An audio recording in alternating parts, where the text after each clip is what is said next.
राष्ट्र सर्वप्रथम राष्ट्र सर्वप्रथम राष्ट्र सर्वप्रथम राष्ट्र सर्वप्रथम राष्ट्र सर्वप्रथम की बात ललित सुमन के साथ कार्यक्रम में आपका स्वागत है। आज हम आपके सामने जिन्हें लाए हैं वो उत्तरी दिल्ली नगर निगम में अस्थाई समिति की अध्यक्षा रह चुकी हैं, दिल्ली विकास प्राधिकरण की सदस्य रही हैं और रमेश नगर जो मोती नगर विधानसभा क्षेत्र का एक निगम क्षेत्र है 101, उसकी ये निगम पार्षद वर्तमान में भी है। यह क्षेत्र मोती नगर विधानसभा के बारे में आप जानते हैं कि यह क्षेत्र दिल्ली के पूर्व मुख्यमंत्री मदन लाल खुराना, राजस्थान के गवर्नर रहे स्वर्गीय मदन लाल खुराना का क्षेत्र है। राजनीतिक दृष्टिकोण से मोती नगर विधानसभा को वीआईपी विधानसभा क्षेत्र के रूप में जाना जाता है। बीना बिरवानी जी लगातार अपने क्षेत्र के विकास के लिए और उत्तरी दिल्ली नगर निगम अस्थाई समिति के अध्यक्ष रहते हुए इन्होंने बहुत सारा काम किया, जो ये खुद ही बताएंगे आपसे। सबसे पहले बीना बिरवानी जी का आज राष्ट्र सर्वप्रथम की बात ललित सुमन के साथ कार्यक्रम में स्वागत है। नमस्कार भाई साहब, नमस्कार। बीना जी, आप रमेश नगर वार्ड की निगम पार्षद हैं। चर्चा हम शुरू करें रमेश नगर निगम क्षेत्र से, उससे पहले हम आपसे यह जानना चाहेंगे जो कि आप उत्तरी दिल्ली नगर निगम अस्थाई समिति की अध्यक्ष भी रही हैं और डीडीए की सदस्य भी रही हैं, तो आप राजनीति के क्षेत्र में कैसे आई? पहले यहीं से शुरू करते हैं और कब आई? देखिए, मेरा जन्म 1967 में हुआ था और संघ परिवार में हुआ था, क्योंकि मेरे जो पिताजी हैं वैसे तो वो डीटीसी में जॉब करते थे, लेकिन हमारा जो पारिवारिक माहौल था वो संघ का था। तो शुरू से ही परिवार के अंदर एक भारतीय जनता पार्टी तो बाद में बनी, एक ऐसा माहौल था। और उसके उपरांत जब शादी हुई तो ये वाला परिवार तो पूर्णतः राजनीतिक लोगों के साथ जुड़ा हुआ था। पापा जी हमारे श्री भगवान दास विरमानी शुरू से ही समिति के प्रधान, जहाँ तक मैंने सुना यहाँ रमेश नगर में रहे, भारतीय जनता पार्टी के कार्यों में बहुत ज़्यादा अग्रसर होकर कार्य करते रहते। एक पारिवारिक जो माहौल मिला मुझे, वो उसके साथ साथ हम लोग इन सामाजिक और राजनीतिक कार्यों में बढ़ते चले गए। बीना जी, आप जो है सो गुलशन बिरवानी जी जो डीडीए के पदाधिकारी रहे हैं और कई राजनेताओं के वो पीए रहे। मदन लाल खुराना जी दिल्ली के मुख्यमंत्री थे, उस समय में वो उनके पीए रहे हैं, तो आप उनकी धर्म पत्नी भी हैं, तो और चर्चा है कि आप उनकी शिष्या भी हैं। देखिए, घर में जो भी चीज़ सीखने को मिलती है, भले ही हमारे ससुर थे, सास थे, पति कोई भी हो, जब एक नवविवाहिता शादी करके आती है तो बहुत चीज़ें सीखती है। अगर सास से खाना बनाना सीखा, ससुर जी से बाकी चीज़ें सीखी, तो पति क्योंकि राजनीति में थे। और तो जब हमारा विवाह हुआ था तो श्रीमान गुलशन बिरवानी जी डीडीए में थे।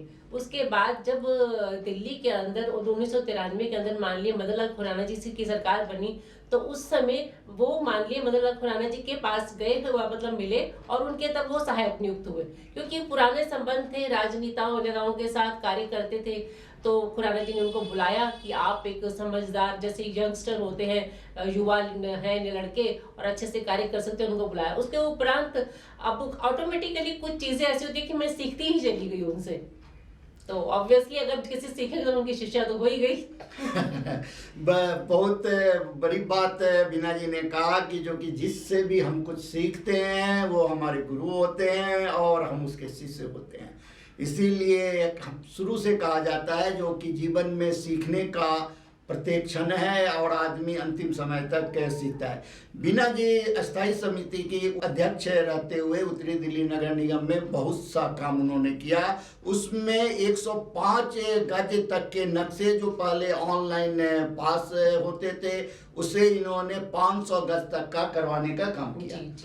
तो हम बीना जी से जानना चाहेंगे जो कि आपने अध्यक्ष रहते हुए कौन कौन से विकास के ऐसे काम किए जिससे कि उत्तरी दिल्ली नगर निगम की आर्थिक स्थिति मजबूत हो सके। वर्ष 2017 में अप्रैल में मैं निगम पार्षद बनी, चुनाव लड़ा और भारी मतों से मुझे क्षेत्र की जनता ने जिताया।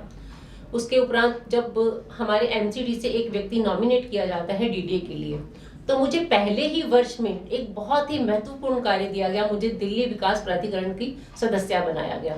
जो कि नॉर्थ एमसीडी से, जो हमारी मीटिंग डायरेक्टली एलजी साहब के साथ, लेफ्टिनेंट गवर्नर के साथ होती थी और पूरे क्षेत्र के क्या पूरे दिल्ली के मुद्दे हम लोग वहाँ डीडीए से जो भी है संबंधित वहाँ पे हम लेते थे।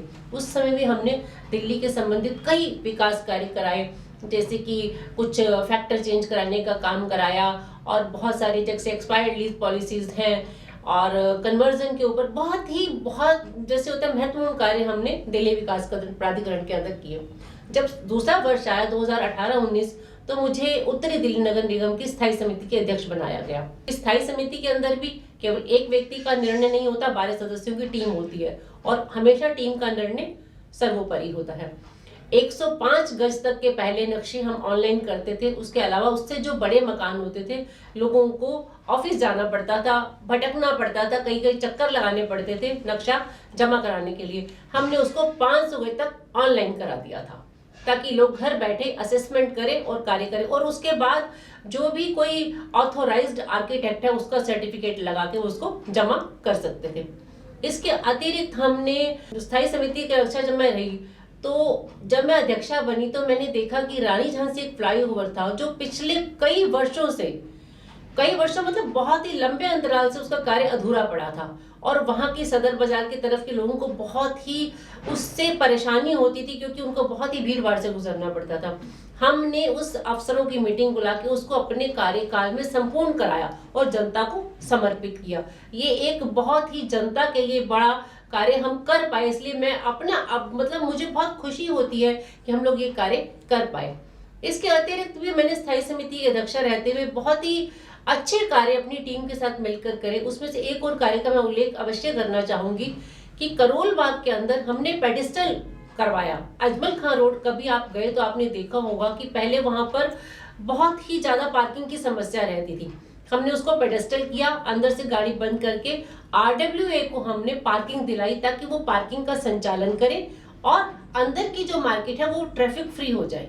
राष्ट्र सर्वप्रथम की बात ललित सुमन के साथ कार्यक्रम में बीना बिरवानी ने बताया कि किस प्रकार से उन्होंने अस्थायी समिति के अध्यक्ष रहते हुए उत्तरी दिल्ली नगर निगम करोल बाग में और झांसी रानी रोड में इन्होंने काम कराया और नक्शा पास करवाने का जो 105 गज से 500 गज तक का ऑनलाइन था, इसका महत्वपूर्ण काम कराया। अभी समय है एक ब्रेक का, हम चलते हैं ब्रेक पर और ब्रेक के बाद हम लौटते हैं तो फिर हम इनसे बात करेंगे रमेश नगर निगम क्षेत्र और मोती नगर विधानसभा क्षेत्र का जो यह सबसे महत्वपूर्ण निगम क्षेत्रों में से यह एक क्षेत्र है जहां इन्होंने नक्षत्र वार्ड का जैसे महत्वपूर्ण काम किया है। आप कहीं जाए नहीं, अभी तुरंत लौट के आते हैं ब्रेक से।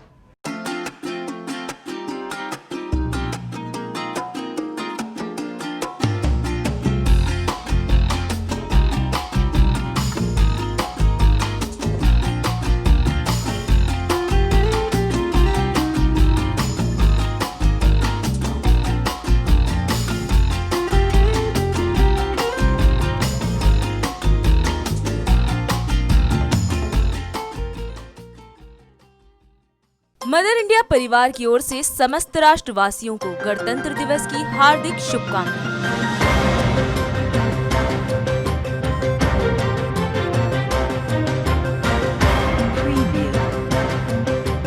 दैनिक इंडिया दर्पण परिवार की ओर से समस्त राष्ट्रवासियों को गणतंत्र दिवस की हार्दिक शुभकामनाएं।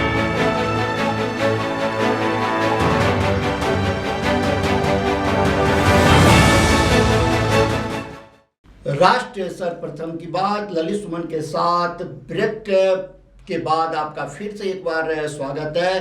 ब्रेक पर जाते समय हम बात कर रहे थे उत्तरी दिल्ली अस्थायी समिति के पूर्व अध्यक्ष बीना बिरवानी से और वे बता रही थी जो कि किस प्रकार से उन्होंने उत्तरी दिल्ली नगर निगम को अपने कार्यकाल के समय में एक मजबूती प्रदान करने का काम किया था।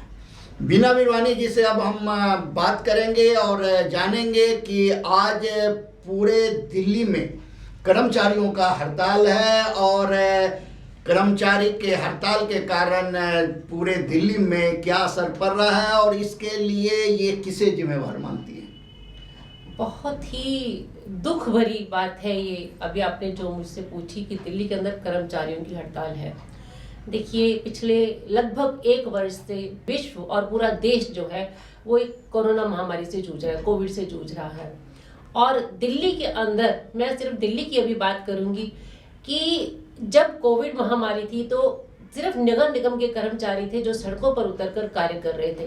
लेकिन आज स्थिति ऐसी बन चुकी है कि दिल्ली के जो मुख्यमंत्री हैं वो निगम का फंड न दे रहे हैं, उसको रोक कर बैठे हैं, जिसकी वजह से आज नगर निगम अपने कर्मचारियों को तनख्वाह भी नहीं दे पा रहा। ये बहुत ही दुखद स्थिति है और ऐसे संवेदनहीन मैं मुख्यमंत्री जी से कहना चाहूंगी कि कृपया नगर निगम का फंड जारी करें ताकि हम अपने कर्मचारियों को तनख्वाह दे पाए, सैलरी दे पाए, उनके घर का खाना बन पाए, अपने घर के लोगों की दवाई दारू कर सकें। बहुत ही इस समय स्थिति दयनीय हो चुकी है। बीना जी, आप नेशनल चैनल कात्यायनी पे हैं और सारा देश आपको सुन रहा है, जो कि देश की जनता जानेगी, जो उत्तरी दिल्ली नगर निगम हो या दक्षिणी दिल्ली नगर निगम हो या पूर्वी दिल्ली नगर निगम हो, अगर उसके कर्मचारी अगर हड़ताल पे हैं तो ये किसके कारण हड़ताल पर हैं, उन्हें वेतन क्यों नहीं मिल रहा है। आपने कहा जो कि दिल्ली के मुख्यमंत्री को जो है सो पैसा देना चाहिए। केंद्र में आपकी पार्टी की सरकार है, सेंट्रल में बीजेपी की सरकार है और निगम में भी 15 वर्षों से निगम का शासन है और कर्मचारियों को सैलरी नहीं मिलना, ये सिर्फ एक सरकार जो दिल्ली में है उसे दोषी कैसे माना जा सकता है? देखिए, ये एक संवैधानिक व्यवस्था है। केंद्र सरकार फंड देती है राज्य सरकारों को और निगम अधीन होती है राज्य सरकार की। निगम को चलाना कार्य है राज्य सरकार का। केंद्र सरकार ने फंड दे दिया राज्य सरकार को, लेकिन राज्य सरकार अगर निगम को नहीं दे रही तो ये कमी राज्य सरकार की है। ऐसी कोई संवैधानिक व्यवस्था नहीं है कि निगमों को डायरेक्ट फंड केंद्र से मिले। अब बात ये नहीं है कि निगम के अंदर सरकार किसकी है या केंद्र में किसकी है या राज्य में किसकी है। आप इसको राजनीति से परे हट के देखिए। ठीक है, आज केंद्र के अंदर भारतीय जनता पार्टी की सरकार है और निगम के अंदर भी सरकार है, लेकिन जो संविधान है हम संविधान के अनुरूप चलते हैं, ना कि आज सरकार वो उसको केंद्र निगम को पैसा देगी, कल को सरकार किसी और की भी हो सकती है, परसों किसी और की भी हो सकती है। नियम संविधान के अनुसार से चलते हैं। हम संविधान की इज्जत करते हैं और संवैधानिक नियमों के हिसाब से चलते हैं। उसके अनुसार निगमों को चलाने का कर्तव्य राज्य सरकार का है और ये राज्य सरकार उसको पैसा रोक कर अपनी राजनीतिक दृष्टि से देखकर आज केवल निगमों को परेशान कर रही है। बीना जी, आपने बहुत बड़ी बात कही है और संपूर्ण देश आपको सुन रहा है कि अगर दिल्ली की सरकार समय से निगम को पैसा दे दे तो निगम अपने कर्मचारियों को वेतन देगी और जब वेतन देगी तो कर्मचारियों को हड़ताल पे नहीं जाना होगा। इसका अर्थ है कि दिल्ली की सरकार जो है निगम के पैसे को जबरन रोक कर करके रखी है। तो आज राष्ट्र सर्वप्रथम की बात ललित सुमन के साथ कार्यक्रम के माध्यम से हम आपसे यह जानना चाहेंगे, क्योंकि आप सिर्फ एक निगम पार्षद नहीं, आप अस्थायी समिति की पूर्व अध्यक्षा भी हैं, इसीलिए यह सवाल जो है सो उठाना पड़ रहा है कि अगर इस तरीके से प्रदेश की सरकार आज किसी और दल की सरकार है, कल किसी और दल की सरकार हो जाएगी और वो निगम को विफल करने के लिए इसी तरीके से वेतन रोकने का काम करेंगे, तो आखिर दिल्ली का वो आम मतदाता जिन्होंने एक वोट दे कर करके तीनों सरकार को बनाने का, चाहे वो निगम की सरकार हो, चाहे वो प्रदेश की सरकार हो, चाहे वो केंद्र की सरकार हो, उसका कसूर क्या है?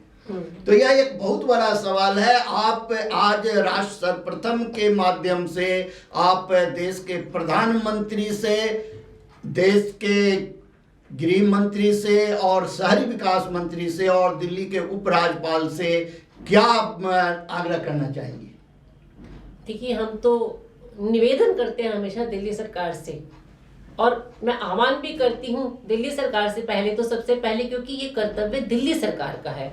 केंद्र सरकार के अपने मंत्रियों से तो मैं निवेदन करूंगी ही, लेकिन मैं दिल्ली सरकार से स्पेशली कहना चाहूंगी कि आप निगम का पैसा निगम को दीजिए ताकि निगम ठीक प्रकार से अपना कार्य कर पाए। निगम फिर भी अपना कार्य कर रही है, कर्मचारी फिर भी कार्य कर रहा है, लेकिन कहीं ना कहीं पेट की भूख अशांत करती है तो आज वो स्ट्राइक पर उतर आया है। ये बहुत ही दर्द वाली बात है। मैं फिर पुनः कहना चाहूंगी कि मैं माननीय प्रधानमंत्री जी को तो नमन करती हूँ, क्योंकि उनके नेतृत्व में आज देश इतनी तरक्की कर रहा है। आज जब कोविड के समय में बड़े बड़े देशों में जो बहुत विकासशील बिल्कुल ऐसे देश हैं, जब उन्होंने दवाई बनाई उसके बराबर हमारे देश में भी दवा बन गई। आज कोवैक्सीन और कोविशील्ड हम लोग बल्कि दूसरे देशों को दे रहे हैं। तो माननीय प्रधानमंत्री जी के नेतृत्व में आज इतना देश तरक्की कर रहा है, लेकिन ये राज्य सरकार की इस नाकामी की वजह से दिल्ली जैसी जगह पे, जो कि पूरे देश की राजधानी है, वहां पर आज हमारे कर्मचारियों को धरने पर, स्ट्राइक पर जाना पड़ता है, तो बहुत ही दुख की बात है। तो मैं इनसे कहना चाहूंगी कि दिल्ली के मुख्यमंत्री से कि निगमों का पैसा निगमों को दें, ताकि सभी कार्य सुचारू रूप से हम कर पाए। राष्ट्र सर्वप्रथम की बात ललित सुमन के साथ मैं बीना जी बड़ी ही बेबाकी से सभी सवालों का जवाब दे रही हैं। हम बीना जी से यह जानना चाहेंगे कि तीनों मेयर मुख्यमंत्री के निवास के सामने धरना पर बैठे और सभी निगम पार्षद भी जो है सो धरना पर बैठे हुए थे, और न्यायालय के आदेश के बाद वहां जो है धरना और प्रदर्शन का कार्यक्रम स्थगित किया गया। तो क्यों नहीं तीनों नगर निगम के मेयर, अस्थायी समिति के अध्यक्ष, हाउस लीडर इस मुद्दे को लेकर करके उसी न्यायालय के पास गए जो कि इस धरना पर बैठने की व्यवस्था क्यों है? 7 दिसंबर को हमारे नॉर्थ एमसीडी के मेयर जयप्रकाश जी, साउथ से अनामिका जी और ईस्ट से निर्मल जैन जी, तीनों लोग वहां पर गए उनसे मिलने के लिए। क्योंकि जब मैं स्थायी समिति की अध्यक्षा थी, हम लोगों को भी एक टीम मुख्यमंत्री जी से मिलने के लिए गया था, और उन्होंने हमें तब कहा था कि हम आपका ये पैसा जो है वो दे देंगे। लेकिन वो सिर्फ कहते हैं, दिल्ली की जो सरकार के मुख्यमंत्री करते कुछ नहीं है। उसी तरह से हमारे मेयर अपनी टीम के साथ जब उनसे मिलने के लिए गए तो उन्होंने मिलने से भी इनकार कर दिया। तो उनको वहां पर बैठ के धरना देना पड़ा कि मैं अपने कर्मचारियों के लिए, हम अपने कर्मचारियों के लिए आज यहीं बैठे हैं, जब तक आप हमसे बात नहीं करेंगे हम यहाँ से नहीं जाएंगे। लेकिन संवेदनहीनता देखिए दिल्ली के मुख्यमंत्री की, वो 13 दिन तक सर्दी में बाहर बैठे रहे अपनी टीम के साथ, 30 लोगों के साथ। मेरी उसमें कुछ बहनें भी थी, वो बीमार भी हो गई बाहर ठंड की वजह से, क्योंकि खुले आसमान के नीचे वो दिन रात वहां पे रहीं। लेकिन उन्होंने एक भी बार बाहर निकल के नहीं पूछा कि आपको क्या परेशानी है। एक मुख्यमंत्री को जनप्रतिनिधि की आवाज ही नहीं, जनता की आवाज भी सुननी चाहिए। बीना जी ने बहुत ही सही बात रखा है, जो कि मुख्यमंत्री के निवास के सामने या मुख्यमंत्री से मिलने जब दिल्ली के तीनों मेयर गए तो मुख्यमंत्री को उनसे मिलना चाहिए। क्योंकि जब मुख्यमंत्री भी एलजी से मिलने के लिए गए थे और एलजी नहीं मिले थे उनसे, तो वे अपने मंत्रिमंडल के साथ धरना पर बैठ गए थे। इसीलिए अगर दिल्ली के तीनों मेयर अगर नहीं मिलने के कारण वहां धरना पर बैठे तो उनका बैठना भी सही ही माना जा सकता है। राष्ट्र सर्वप्रथम की बात ललित सुमन के साथ कार्यक्रम में हम बीना जी से आगे यह बात करेंगे, क्योंकि यह रमेश नगर निगम क्षेत्र की निगम पार्षद भी हैं और मदन लाल खुराना का या मोती नगर विधानसभा का यह एक क्षेत्र है जो काफी राजनीतिक के दृष्टिकोण से मायने रखता है। तो आपने मदन लाल खुराना जी के बहुत सारे सपने को यहाँ साकार करने का काम किया है, जिसमें एक नक्षत्र वाटिका आपने अभी हाल में ही खुराना जी के नाम पे रखा है। तो फिर आप इस क्षेत्र में अब तक कौन कौन से महत्वपूर्ण काम किए हैं, जरा देश की जनता को बताइए। देखिए, मैं रमेश नगर वार्ड से निगम पार्षद हूँ और ये क्षेत्र माननीय मदन लाल खुराना जी की बगिया है। आज माननीय मदन लाल खुराना जी जो दिल्ली के पूर्व मुख्यमंत्री, दिल्ली के लाडले, हमारे बीच में नहीं है, लेकिन आज हम उन्हीं का ही आशीर्वाद है कि आज हम इस क्षेत्र में मैं निगम पार्षद के रूप में कार्य कर रही हूँ। मेरे पति क्योंकि माननीय मदन लाल खुराना जी के साथ रहे तो उनके कामों को उन्होंने अच्छे से नजदीकी से देखा कि किस तरह से माननीय खुराना जी क्षेत्र की जनता के लिए कार्य किया करते थे। उसी तरह से हम लोगों ने कार्य करने की कोशिश की, क्योंकि जो नक्शे कदम पे जो उन्होंने हमें पांव के निशान दिए थे उसके ऊपर चलने की हमने कोशिश की। हम उनकी तरह तो नहीं बन सकते, लेकिन उनके मार्गदर्शन पे चलने की कोशिश करते हुए हमने हर शनिवार को क्षेत्र का राउंड लिया। हम प्रति शनिवार को हम जाते थे, क्षेत्र की जनता से मिलते थे। इसके अतिरिक्त जब मैं निगम पार्षद बनी तो उसके उपरांत हमने प्रथम वर्ष से ही पहले हमने एक बहुत ही बड़ा कैंप लगवाया, जिसके अंदर हमने दिव्यांगों को बहुत सामान वितरित किया। दिल्ली के अंदर ऐसे कई कैंप पहले भी माननीय हर्षवर्धन जी के क्षेत्र में लगाए गए थे।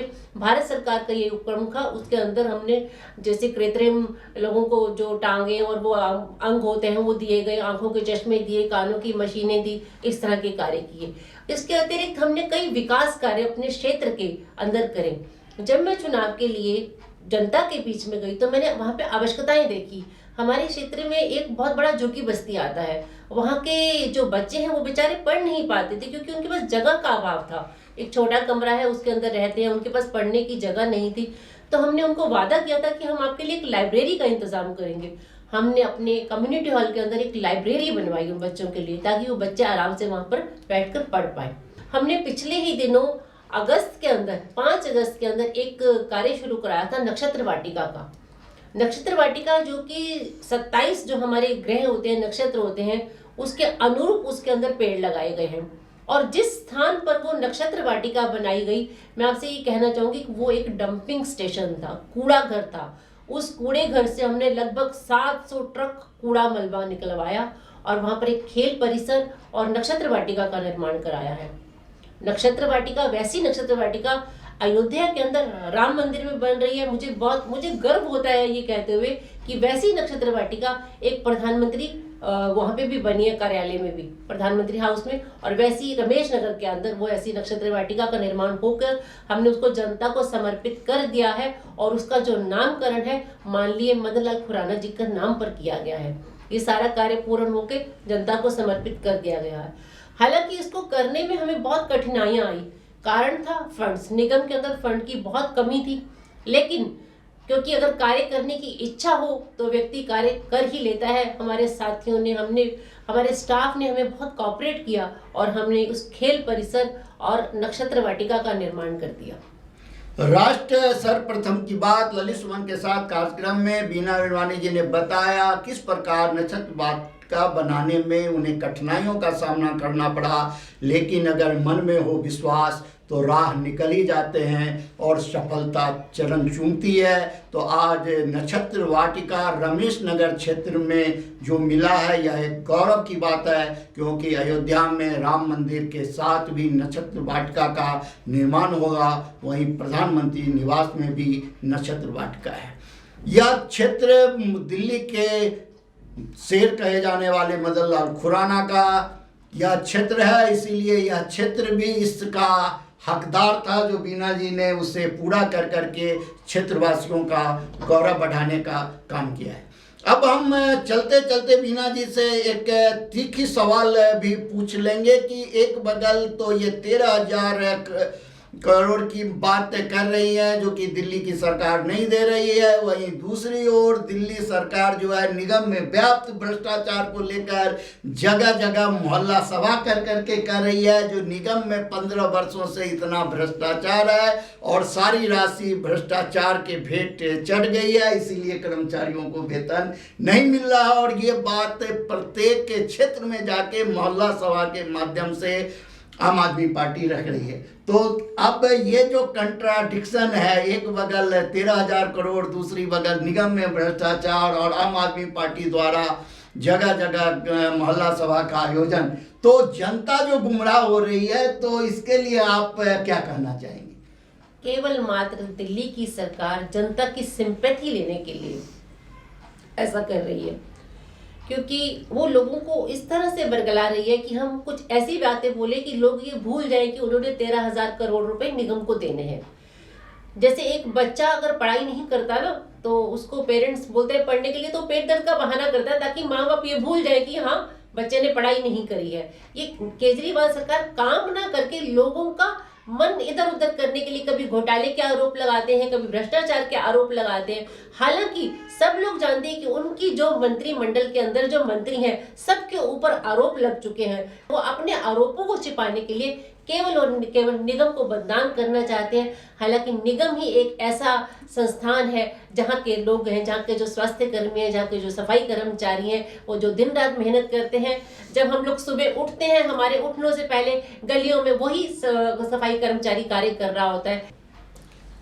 राष्ट्र सर्वप्रथम की बात ललित सुमन के साथ कार्यक्रम में आपने सुना जो बीना जी ने बताया, जो कि एक बच्चे की तरह बहानाबाजी का काम दिल्ली की सरकार कर रही है और वो सिर्फ अपनी गलती को छुपाने के लिए इस तरीके का कार्यक्रम का आयोजन करती है। राष्ट्र सर्वप्रथम की बात ललित सुमन के साथ में हम बीना जी का ध्यान इस ओर भी आकृष्ट करना चाहेंगे कि नगर निगम सही में बहुत ही अच्छा काम कर रही है। अगर नगर निगम काम न करे तो क्या परिणाम होता है वो आप आज दिल्ली की सड़कों पर, गलियों में और किसी भी क्षेत्र में जाकर करके देख सकते हैं, जो कि किस प्रकार से गंदगी का साम्राज्य स्थापित हो चुका है।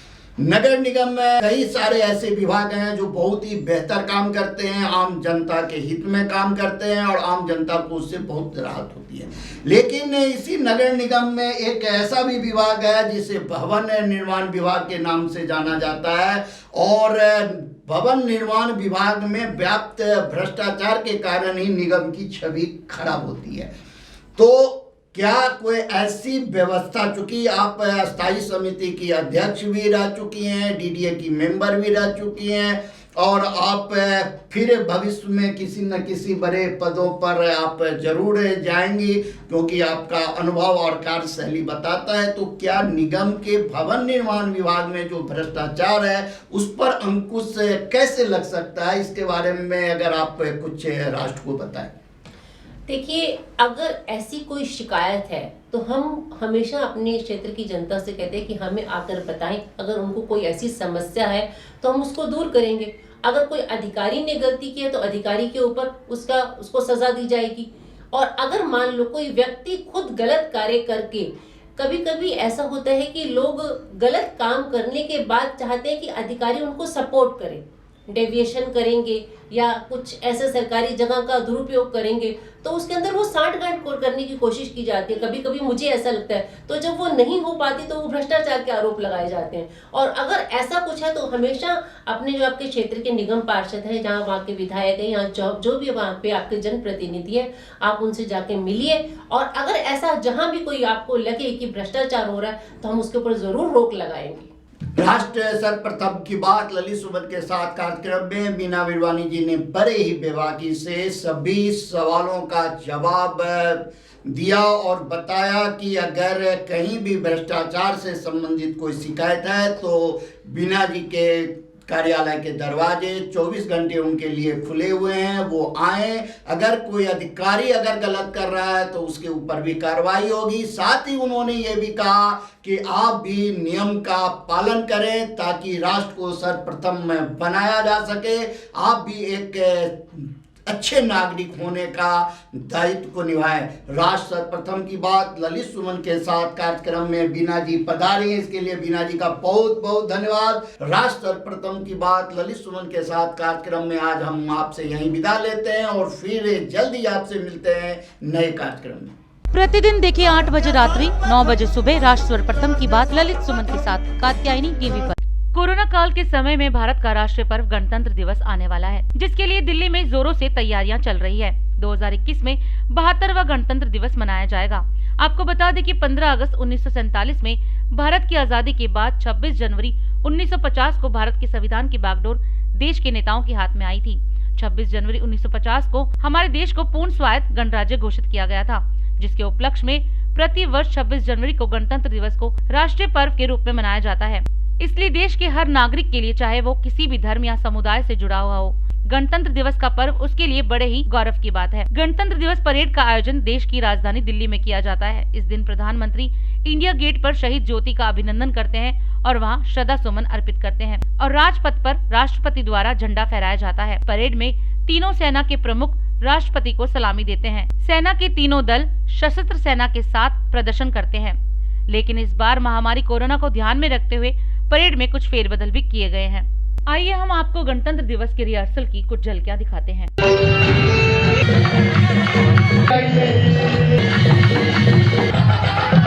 देखिए, दिल्ली में हाई अलर्ट है।